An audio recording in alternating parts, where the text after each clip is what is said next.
Mina olen Alari Aunapuu, olen hetkel 20 aastat vana, olen pärit Viru Jaagupist ja tegelen jalgpalliga. Poistega koos hakkasime mängima koolis 3. klassist, umbes vist oli nii, ja tõsisemalt hakkasin tegelema 15-aastaselt, kui läksin Rakveresse jalgpallitrenni. Ja siis sealt edasi alustasin meesteliiga mängimisest kohe 15-aastaselt ja alustasin 4. liigast. Kõigepealt mängisin Tapa eest ja siis poole hooaja pealt hakkasin Rakvere eest mängima ja siis Rakverega mängisin nii kaua, kuni jõudsime esiliigasse ja mängin tegelikult praegu ka Rakvere eest esiliigat. Ja tänu sellele, et Rakverest võistkonnast on tehtud Kuressaare duubelvõistkond, saan ma mängida ka meistriliigas. Heal jalgpalluril omadused on, ma arvan, et kiirus, hea tehnika ja peab hästi mängu lugema.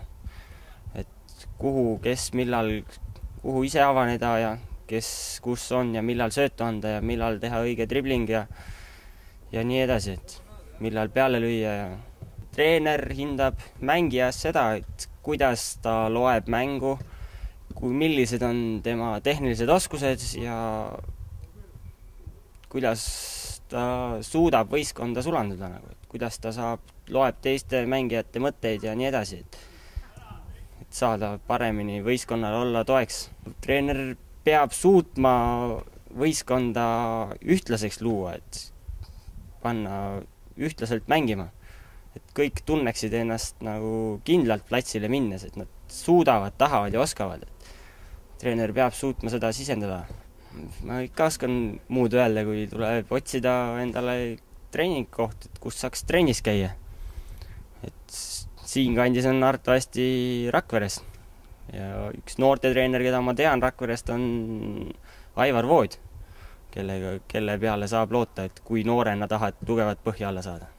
Kõigepealt tuleb, ma arvan, lihtsalt alguses on vaja seda tahtmist, et sa üldse hakkasid selle palliga midagi tegema, et sa viitsiksid ja nii edasi. Et enda tuleviku koha pealt ma eriti ei oska midagi öelda, et ma arvan, et tahaks ikkagi Eesti meistriliigas veel mängida mõned aastad kindlasti. Eks siis paistab edasi, mis saab, et võtame asja rahulikult, et ei mõtle väga pikalt ette selle koha pealt. Loomulikult kõik unistavad, et saaksid profi jalgpalluriks, et nad saavad teha seda, mis neile meeldib ja neile makstaks selle eest.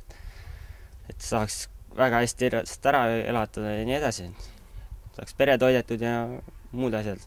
No praegult ma ei oska öelda, kuidas Vinni vallal noortega see teema on, aga siis, kui me noored olime, siis meil oli küll hästi palju mängiti jalgpalli ja nii edasi. Praegult on mõningaid noori, ma tean, kes nagu ikka asjast eriti ikka on huvitatud ja tegelevad, aga ma ei oska nüüd öelda, et kas nüüd nii populaarne see asi on, et siin vallas.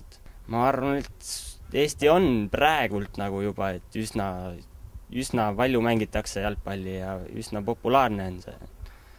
Kuigi tribüünidel näeb vähe inimesi, aga ikkagi päris paljud ikkagi mingil määral vähemalt tegelevad sellega.